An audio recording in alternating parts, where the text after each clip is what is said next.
Hello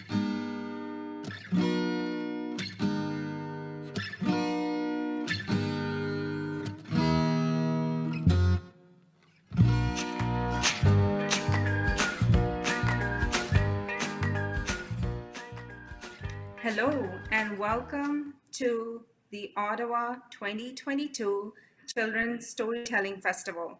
My name is Amna Berkey and I'm joining you from Winnipeg, Manitoba. We're on Treaty 1 territory, the land of many, many Indigenous nations and the homeland of the Métis Nation. Today, I'm going to be sharing with you three of my favorite stories. The first story is called Stinky Smelly Shoes. And this is a story that my mother, growing up in Pakistan, used to share with me.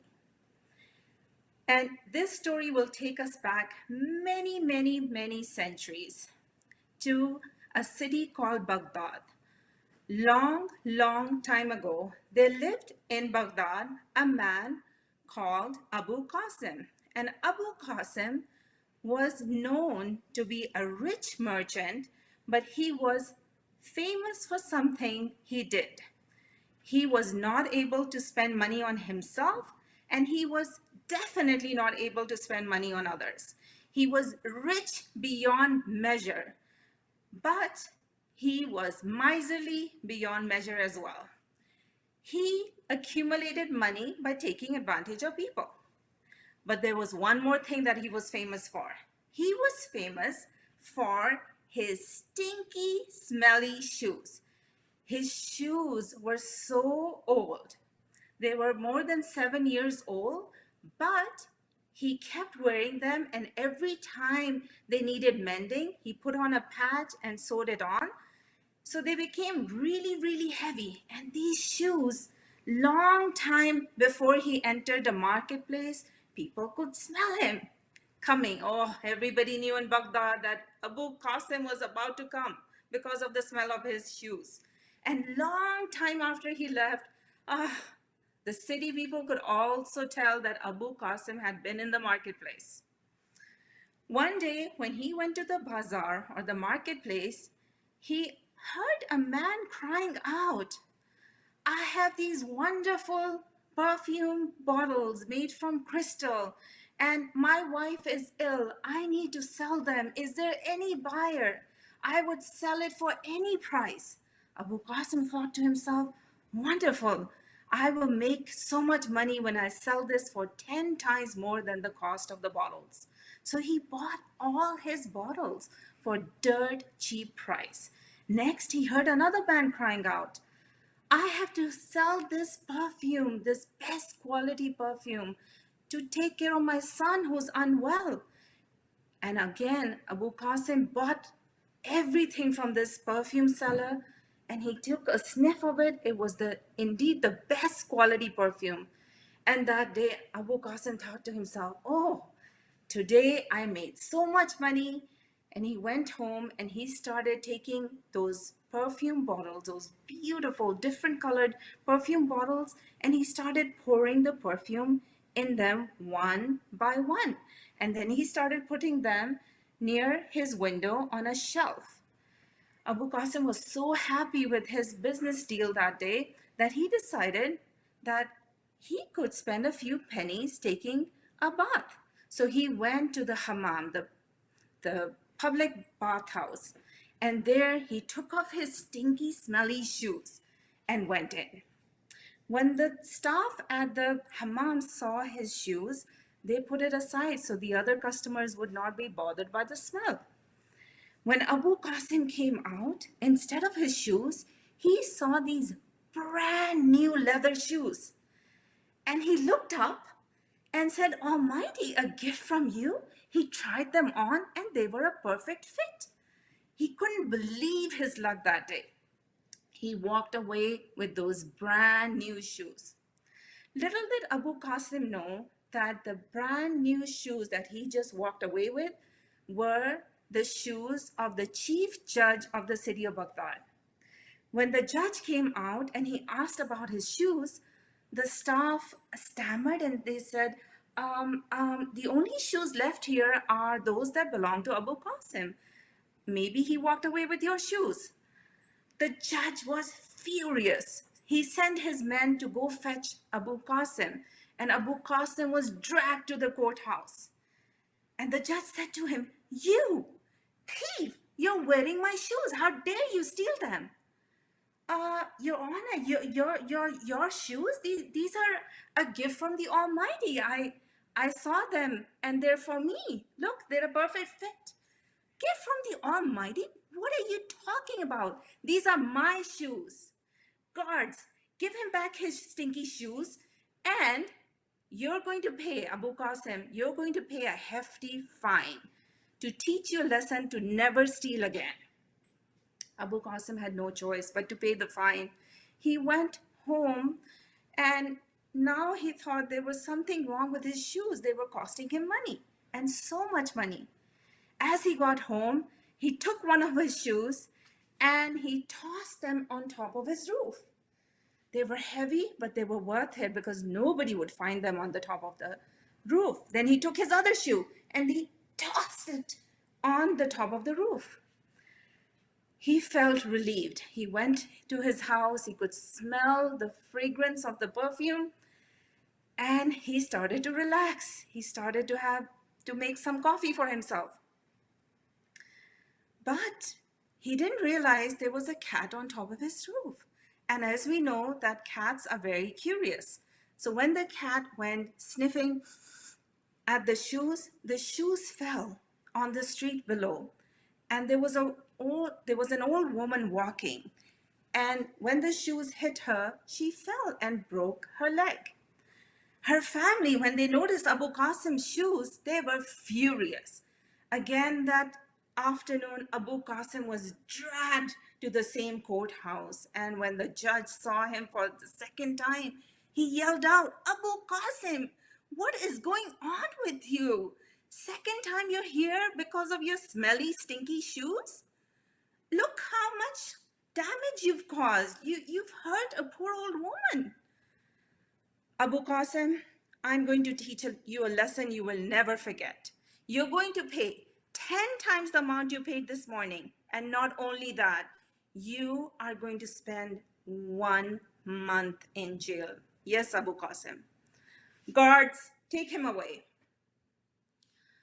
Abu Qasim was miserable. Not only was he in jail, he couldn't do any business during that time, and his punishment was even harder because his smelly, stinky shoes were with him. As soon as he got out of prison, he went straight to the river. He wanted to get rid of his shoes. He waited when nobody could see him, and he took one of the shoes and tossed it in the river. And he noticed, because the shoes were so heavy, one of them drowned first, and then the other one.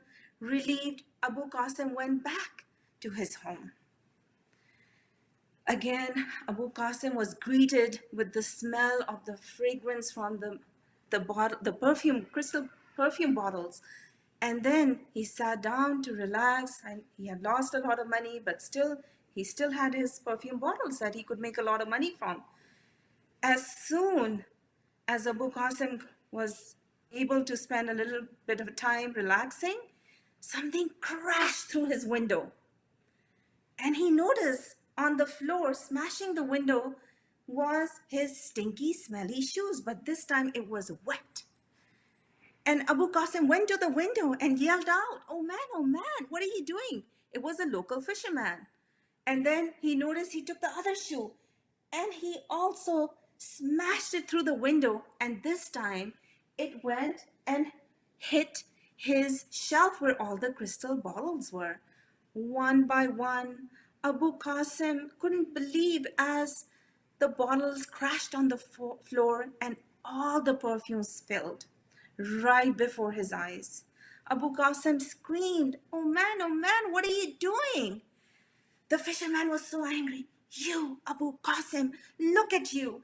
Because of your miserliness, I lost all my business. Your stinky, smelly shoes made holes in my net, and instead of catching fish today, I caught your shoes. Abu Qasim, if I ever See you again. I will hurt you even more. And then he stormed off. Abu Qasim was done. He had lost so much because of those shoes. He waited until it was sundown, and then he went to his backyard, and there he dug a big, deep hole. Nobody was looking, and then he put his shoes there and he covered it. But little to his knowledge, there was a neighbor, curious neighbor, who saw Abu Qasim bearing. He didn't see what the things he were bearing, but he thought to himself, Abu Qasim is not a good man. He must be up to no good. This must be stolen treasure that he's bearing. The next day, the police came to Abu Qasim's house, and the neighbor was with them, and he pointed out, yes, this is where he was digging. The police spent a long time digging out those treasures, but instead of treasures, guess what it was? Yes, it was his stinky, smelly shoes. Abu Qasim was once again dragged to the courthouse, and there, when the judge saw him, he said, Abu Qasim, what is going on with you? My men wasted a whole day looking for treasure, and instead they found your stinky, smelly shoes? Oh, Abu Qasim, I am absolutely done with you. This time, you're going to pay 10 times more the amount you paid last time in fine, and also instead of 1 month, you're going to spend 1 whole year thinking about the things you're doing to others and to yourself. Abu Qasim had no choice. He spent 1 year stuck with his stinky, smelly shoes. As soon as he was done with that 1 year, he ran to the judge, to the courthouse, and he said, Your Honor, please forgive me. I want you to write a document and I will sign it before you that I have nothing to do with these shoes and these shoes have nothing to do with me. And Your Honor, I will never, ever be caught with stinky, smelly shoes again. Thank you. And this story was special for me because my mother used to read it out to me, and she used to read it in Urdu, my language, and always remind me to be generous. The next story I'm going to share with you is called The Hat Maker. And this story, unlike the other story that was from the Middle East, this story is from South Asia, so my heritage. Long, long time ago, there lived a hat maker, and this hat maker was famous. He was the best hat maker. He made tall hats, short hats, wide hats. He made hats with beads. He made hats with feathers. He made hats with velvet. He made silk hats. And every year, he would go to different city markets, taking all the hats he had made in that year and sell them off in a market. One year, he decided to take all his hats on a basket on his back and go to Timbuktu, one of the largest markets during that time. As he set off, he put his hats on his back, and it was a hot day. He walked 1 hour, 2 hours. After a couple of hours, he was really tired. He noticed there was a beautiful tree with big branches and leaves all over it. So in the shade of the tree, he decided to take a nap. He put his basket down and he started snoring away.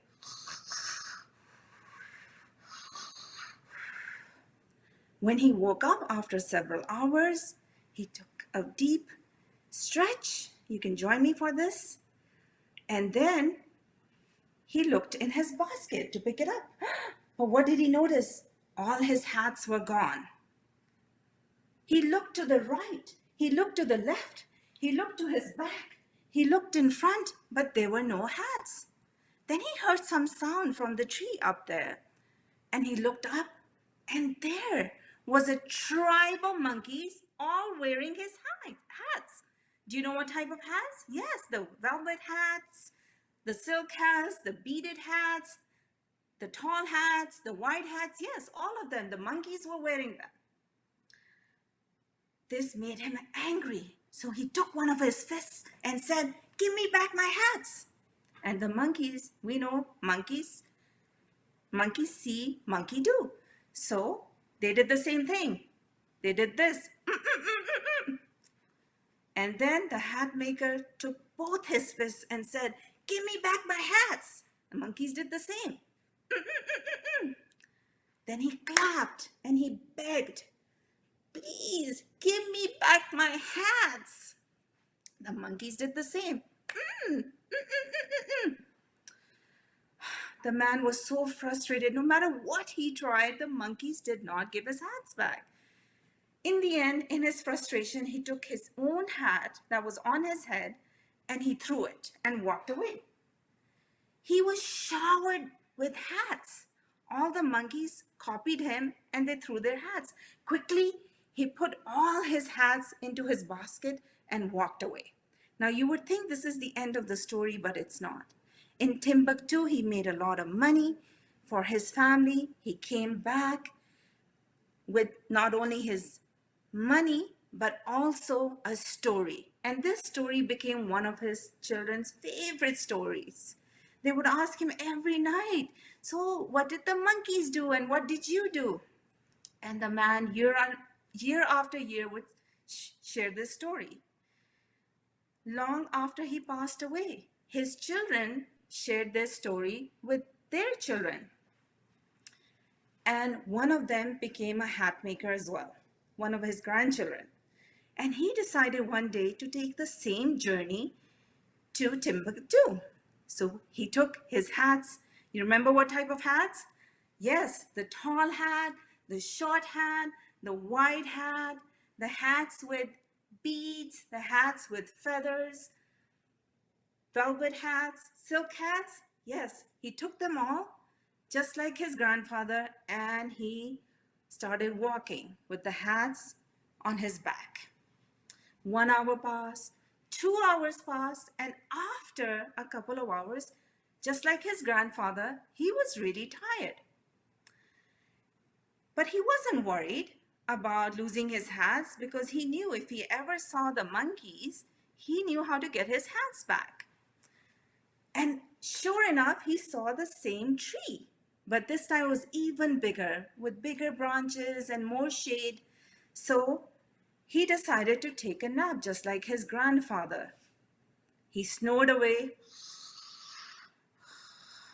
and when he woke up, he stretched. Join me for a stretch. And then he noticed, and he was expecting this, that his hats were gone.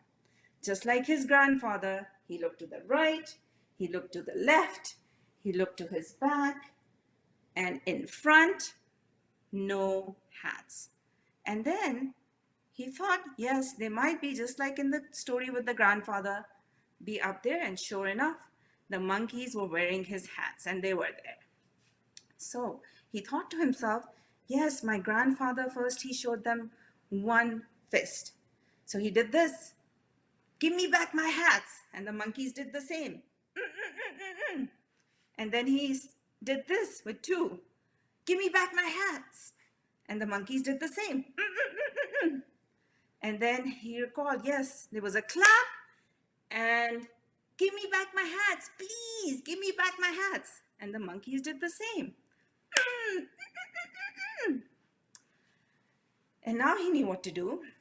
He knew that as soon as he would throw his hat, the monkeys would do the same. So he took his hat on his head and threw it. But nothing happened. He put it back on and he looked at the monkeys and he said, "Hey, monkeys, you know what to do." And then he threw it again. And he looked up at the tree and again, nothing happened. In fact, this time, the monkeys folded their arms and were staring at him. He was shocked. He knew how his grandfather's story worked. So he picked up his hat, put it back on, and he said, "Hey, monkeys, you know how this story works. Come on, give me back my hats." But instead of the monkeys doing anything, he noticed that the oldest of the monkeys came down and put his hat on one of the branches and came very close to him. and said, "Do you think you're the only one with a grandfather who shared stories?" So this is the end of our second story, and I love this story. It's fun, interactive story. My last story with you is going to be a story that my grandmother used to share in family gatherings. And this story is again from my heritage. So my grandmother was from India, northern India, and when she moved to Pakistan, she used to bring, the only thing she had with her were her stories. So she would enlarge family gatherings with her children and grandchildren. This was the most frequently requested story by my father. And this story is set in Mughal India during the reign of Akbar the Great, who was one of the emperors. One day, Akbar the Great noticed that his favorite courtier was late. That made him angry because he had never been late before. He said to his guards, "Guards, where is my courtier? Why is he late? He's never been late before. Go fetch him." So the guards went to the house of the favorite courtier and they noticed that he was busy with a child. A young child, maybe 5 or 6 years old, was crying. And the courtier said to the guards, "Please tell the emperor I'm on my way, but my child is crying and I can't leave him, and he's asking for something that I cannot do for him." As the courtier walked in, the emperor said, "You are late. How dare you? I'm going to punish you." The courtier said, "Your Honor, I'm so sorry. I was taking care of a child and there was nothing I can do to stop his crying." The emperor said, "Taking care of a child? We have an empire to take care of, and you can't manage one child? Just one child?" "Your Honor, please forgive me. You know what? Uh, if you're not happy with my explanation, you may punish me, but just give me one chance. I want to prove to you how hard it is to take care of children." "You have one chance, and if you can't prove it to me, you will be punished." "Your Honor, for me to prove it to you, why don't you pretend to be me and I will pretend to be my child?" "Okay, nonsense of a game, but go ahead." "I'm my child now." "What do you want?" I want. You work for the emperor, right? You can do anything for me?" "I want an elephant, a big elephant." "Guards, elephant." "Ah, this elephant is so big, so nice. Can I ride on it? Ah, I'm having so much fun." "What do you want now? Why are you crying? You got the elephant." I'm bored again. I'm bored. I want something else." "What do you want now?"